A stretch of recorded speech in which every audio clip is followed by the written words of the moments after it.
Dober dan.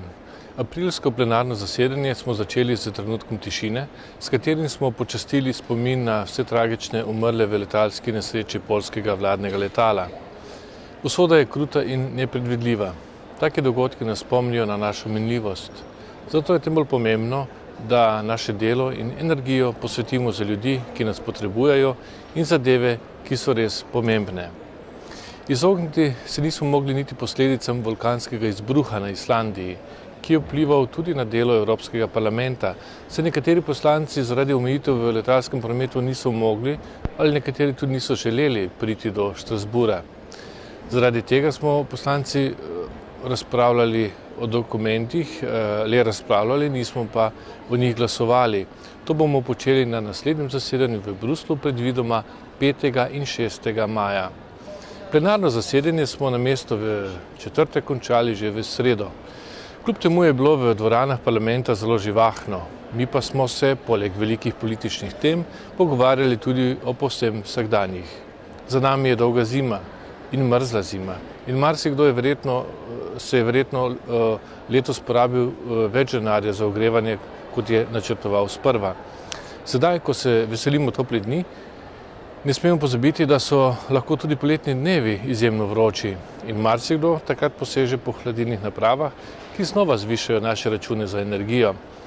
Da nam ogrevanje in ohlajevanje ne bi več povzročalo posebnih finančnih obremenitev, bo treba ukrepati. Ena od možnosti je izboljšanje energetske varčnosti naših stanovanj in hiš, kar ima tudi blagodejne okoljske učinke.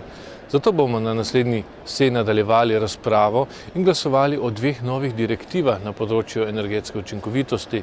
Tako bodo morale po letu 2020 vse novogradnje izpolnjevati zelo visoke standarde glede varčevanja z energijo.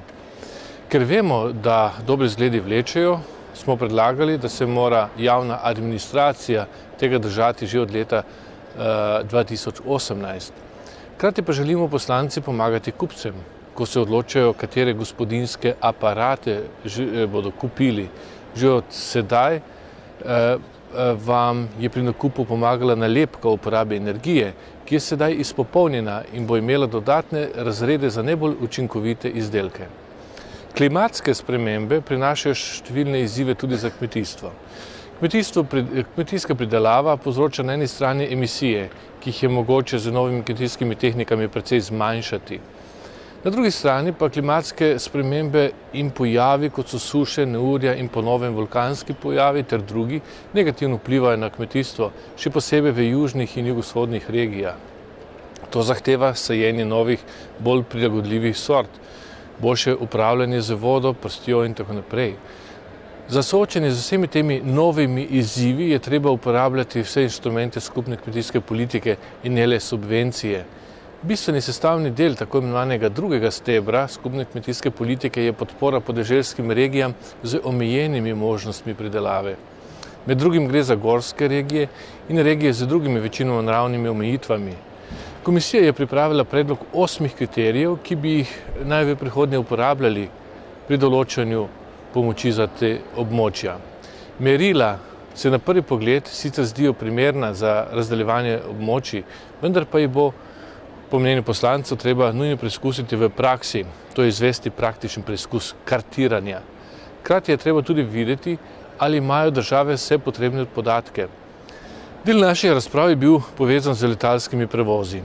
Vsi tisti, ki ste že potovali z letalom, veste, da morate pred vstopom na letališče iti skozi rentgensko kontrolo in kako zoprno je lahko včasih piskanje naprave, če že pozabite ključ ali kovanec.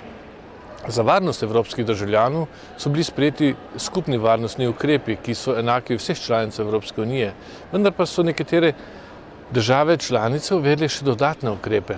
Stroške osnovnih varnostnih ukrepov običajno krijejo potniki in po mnenju poslancev bi morali biti bolje obveščeni o tem, kaj in koliko plačajo. Hkrati pa se poslanci zavzemamo še za to, da bi morale stroške dodatnih ukrepov plačati nacionalne oblasti.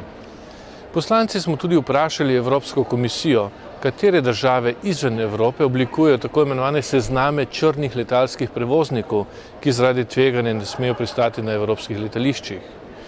Poleg skrbi za varnost ljudi pa je treba narediti tudi več za zaščito živali, ki so v veliki meri odvisne od nas, ljudi.